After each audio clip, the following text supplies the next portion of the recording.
Hello everyone welcome back to my mini blog. खरा दिन में पखाड़ न खाइले तो मन शांति लगे ही नहीं। मोर खरा दिन नहीं मु प्राय सबुदिन पखाड़ हूँ मोर प्रिय खाद्य। भात खावाई बहुत पसंद करे।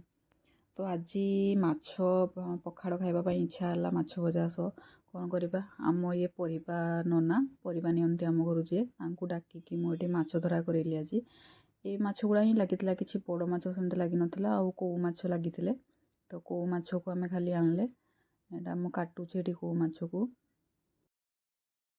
ये प्रथम मु पाउंश माछ गुड़ा को भल भाव सफा करदेली। जो तार ये गुड़ा लगी थाए से गुड़ा भलसे छड़े पाउंश सफा कले आ तार आइंसा जो बास्नाटा थाए सेटा भी बहुत कमी जाए। तापर साइड्रे जो ये गुड़ा थाए सब काटिदेली कंटा भी थाए साइड्रे तार भल भाव काटापी हम लगिजे बहुत जोर से लगे कंटा गुड़ा।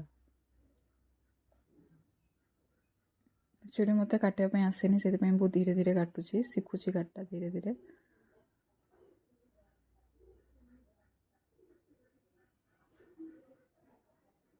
काटी सारापर धोईवाई नहीं गली भल भाव धोईवाई हम पाउंश गुड़ा लगी 3-4 बार भल भाव पानी रे न धोले से गुड़ा जीवेनी।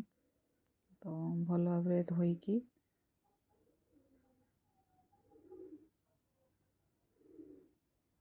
ये लुण हलदी हलदी टे बेसी पड़गला चलो माछ भजार किसी जना पड़ोनी। अल्प टिके लंका गुंड देगी भल भाव दुई साइड को भल भाव माखी मुझे छाणवाई चली आसली गरम तेल रे माछ 3-4टा ही भाजी थी। प्रथम बहुत जोर से भोक लगुला मत खावाई तो 3टा को एकाथरे छाड़ी भाजी नेली भल भाव